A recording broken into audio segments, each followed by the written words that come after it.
Welcome everybody, thank you for coming for this कीर्तन। कीर्तन हम क्यों करते हैं, मैं उस पर थोड़ा बात करूंगी 10 मिनट की। क्यों करना है, इसका क्या हमारे जीवन में महत्व है, like what is the importance. और हम पढ़ते हैं वेदांत। कोई किसी को पता है वेदांत क्या है? Those who don't study Vedant, anybody knows what is Vedant? Is it Ved? Yeah, related. End of the Vedas. End of Vedas, okay. Vedas. End of Vedas, that End of Upanishad, and that tells you about who we are. Who we are. और कोई? Self I think the meaning of what the Vedas and Upanishads, what it actually contains, the content. ठीक है, आप लोग सबने थोड़ा थोड़ा सही बोला है, but Vedanta is a methodology, प्रक्रिया है। इट्स नॉट अ फिलॉसफी और it's not a textbook. It's a methodology, step by step process to address the fundamental problem of human life. What is the fundamental problem of human life? Stress. Very good. Yes, it's dukh, sadness, yes, stress. That is fundamental problem of human life. अगर कोई काऊ होती है, काऊ का horn टेढ़ा हो जाता है, तो अपने आपको मिरर में देख के स्ट्रेस्ड आउट नहीं होगी, बट अगर हमारे फेस पे कुछ हो जाता है हम देख के स्ट्रेस्ड आउट हो जाएंगे, है ना। तो fundamental problem of human life is stress या दुख। संस्कृत में, हिंदी में दुख बोलते हैं उसको। तो वेदांत उस प्रॉब्लम को एड्रेस करता है, दुख निवृत्ति करता है। It gets rid of your stress permanently, not short term, ठीक है। So that is fundamental. और देयर आर 3 सोर्सेस ऑफ दुख। ये यूनिवर्सल है जो भी मैं बात कर रही हूँ। 3 सोर्सेस ऑफ दुख क्या क्या है? सबसे पहला होता है, बोलते हैं आधि भौतिक। भूत मतलब होता है लोग, बींग्स। सो वट एवर दुख you get from people around you, it may be your family members, it may be your colleagues, it may be your neighbour, आधि भौतिक बोलते हैं उसको। दूसरा होता है आदि दैविक।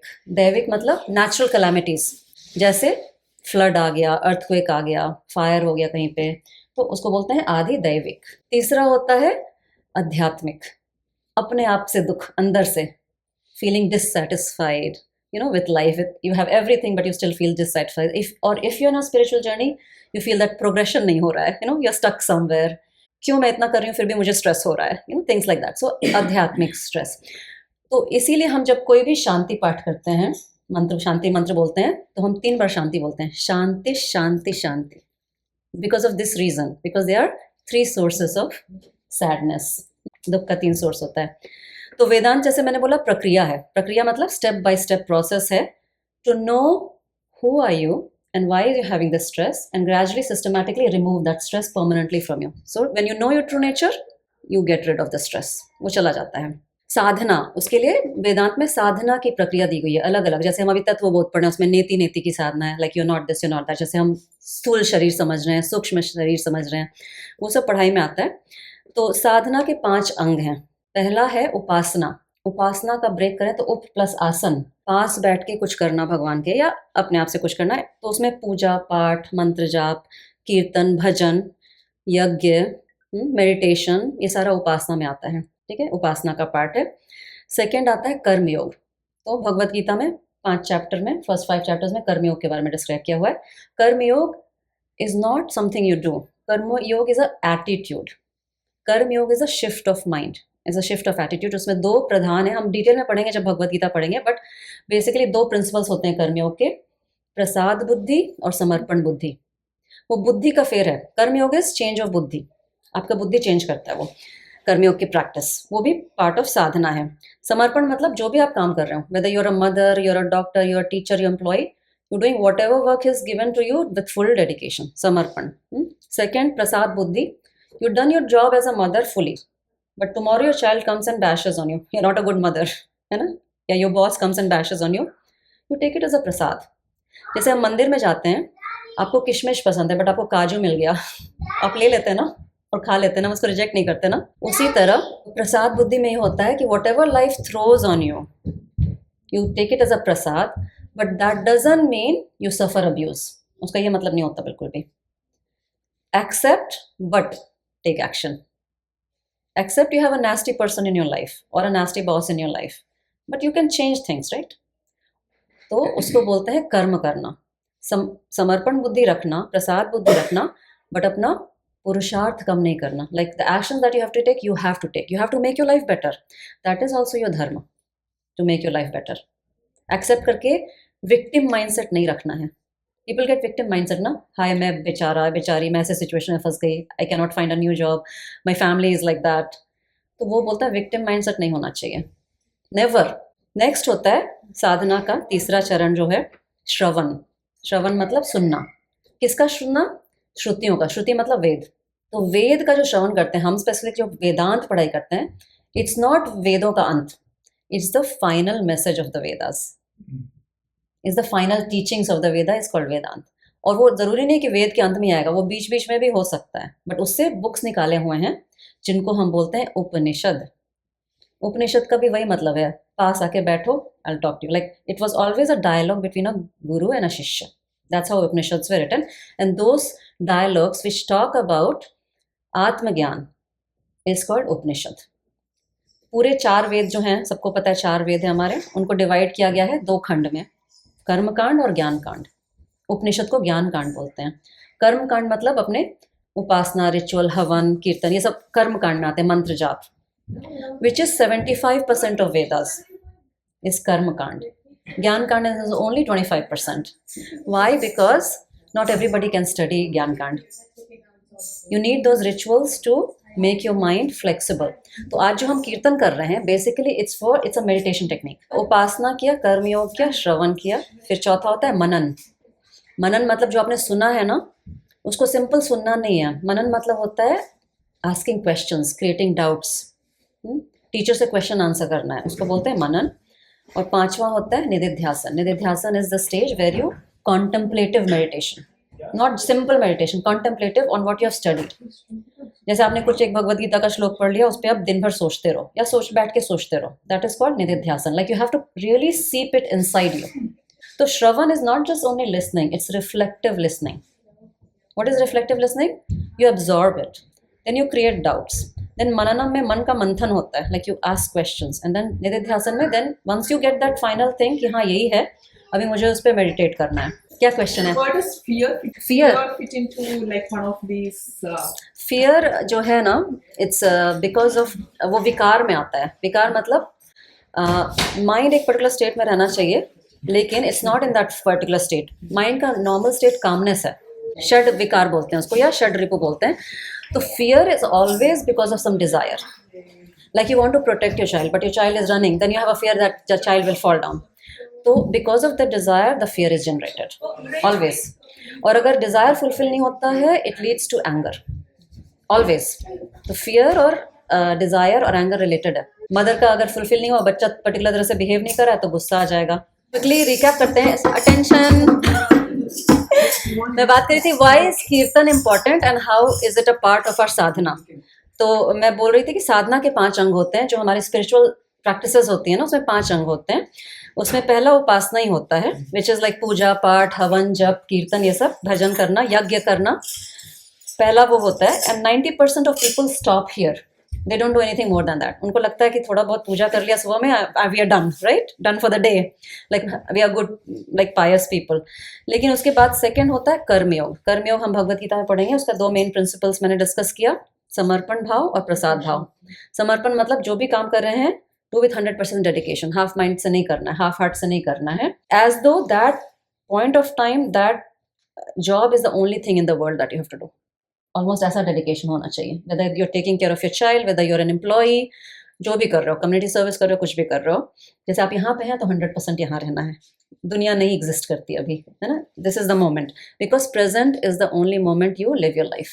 दूसरा होता है प्रसाद भाव। प्रसाद भाव में जैसे मैंने एग्जाम्पल दिया कि मंदिर में हम जाते हैं कि हमको रेजन्स पसंद है, लेकिन हमको कैश्यू मिल गया, हम ले लेते हैं ना, उसको फेंकते नहीं है।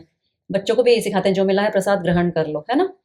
तो कोई भी काम कर रहे हैं, उसका रिजल्ट अच्छा भी आ सकता है, बुरा भी आ सकता है, हमारे एक्सपेक्टेशन के बियॉन्ड भी आ सकता है, या बहुत बुरा भी आ सकता है।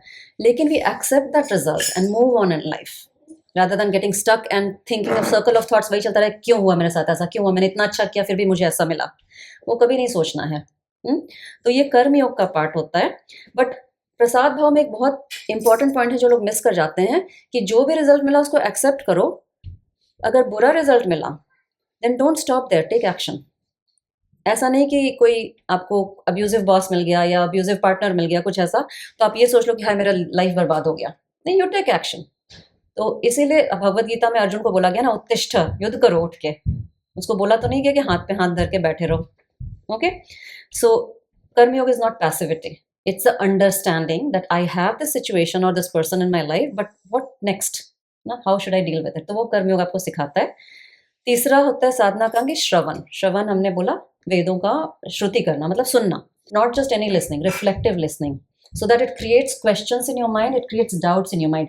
कि संसार में तो ये दिखता है कि हमको तो फ्रेंड से मिलके खुशी मिलती है, लेकिन ये बोल रहे हैं कि नहीं तो वो खुशी अंदर मिलती है, तो क्यों ऐसा है? तो टीचर से क्वेश्चन आंसर करना. वो होता है श्रवण, reflective listening and then creating doubts. उसका नेक्स्ट स्टेप होता है मनन. मनन मतलब होता है मन का मंथन, मतलब एनालाइज करो. Every teaching don't accept it, whatever your teacher is saying, ask questions. तीसरा स्टेज होता है निधिध्यासन, मतलब contemplative meditation on whatever you have studied. तो ये 5 साधना के स्पिरिचुअल प्रैक्टिसेस के अंग होते हैं, लाइक लिम्स. ओके, तो जैसे मैंने बोला 90% of people stop at first step which is upasana. उसमें एक मैं बहेलिया की स्टोरी सुनाऊंगी. आप बहेलिया कौन होता है? जो चिड़िया पकड़ता है जंगल में जाके. बहुत ही अच्छी स्टोरी है और बहुत प्रैक्टिकल स्टोरी है. तो एवरी डे वो जाके ऑलमोस्ट थाउजेंड्स ऑफ बर्ड्स को पकड़ता है, पकड़ के लेके जाता है शहर में बेचने के लिए. So he earns, that's his profession. तो एक ऋषि रहते हैं जंगल में, उनको बड़ा दुख लगता है कि अच्छे खासे पक्षी हैं, like they are free birds and ये इसको पकड़ के लेके जा रहा है पिंजरे में बंद करके. तो उनको बहुत बुरा लगता है. तो उनको ना सिद्धि थी बर्ड्स की भाषा बोलने की. तो सारे बर्ड्स को सिखा देते हैं कि बहेलिया आएगा, दाना डालेगा, जाल बिछाएगा, फंसना नहीं है. और बोले सबको जाके बता दो, अपने पूरे क्लैन को बता दो. और वो भी बहुत सारे बर्ड्स को बताते हैं. तो वो शाम में अपनी साधना करके आते हैं तो देखते हैं कि बर्ड सारे जाल में फंसे हुए हैं और रट रहे हैं, बहेलिया आएगा, दाना डालेगा, जाल बिछाएगा, हमको फंसना नहीं है. और सब फंसे हुए हैं, यही बोल बोल के चैंट कर रहे हैं वो, बट सब फंसे हुए हैं. तो हम भी यही करते हैं. हमको समझ नहीं आता उपासना क्यों होती है. हमारे किसी ने पेरेंट्स ने बताया नहीं, मुझे भी नहीं बताया. हमको मीनिंग ही नहीं समझ में आया. जैसे अभी आपने बोला था कि हम भज गोविंदम बचपन से सुनते हैं, बट मीनिंग आज तक समझ में नहीं आया. तो हमारे सबके साथ ही ऐसा ही हुआ है, नॉलेज ट्रांसफर नहीं हुआ है. We are trying to rediscover कि व्हाट इट रियली मीन्स. जैसे हनुमान चालीसा में आता है ना, बल बुद्धि विद्या. तो बल है ही नहीं सिचुएशन या स्ट्रेस से डील करने का, फिर हम लेकिन रट रहे हैं ना बल बुद्धि विद्या देहो मोहे. तो सबसे पहले बल आना है लाइफ में, the strength to deal with the situations of life. फिर बुद्धि आती है, फिर मतलब विवेक शक्ति, फिर विद्या आती है. इसलिए वो लाइन वाइज है, बल बुद्धि विद्या देहो मोहे हरहु कलेश विकार.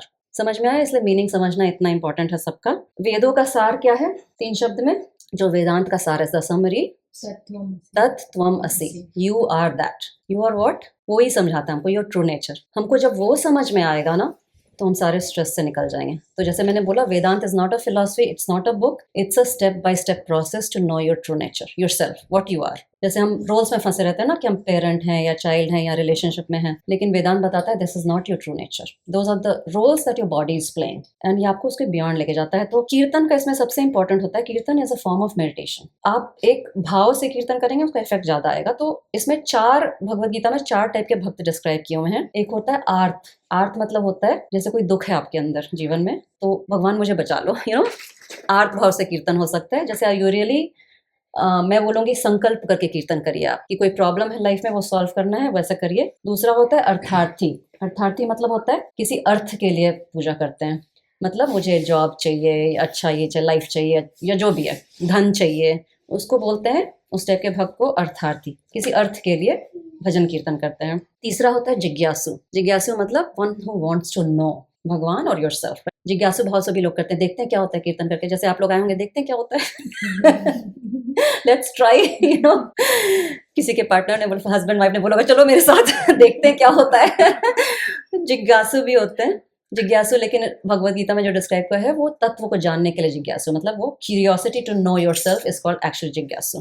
बेसिकली क्यूरियस पर्सन की क्या है, let me discover it myself, है ना. इतना सुनते हैं हम लोग, देखते हैं आज. चौथा भक्त होता है ज्ञानी. ज्ञानी और ईश्वर में कोई फर्क नहीं होता. दोस्त बेसिकली साधु जो होते हैं वही ज्ञानी होते हैं. तो आज हम उसी भाव से कीर्तन करेंगे. आप कोई भी एक सेलेक्ट कर लो, है ना.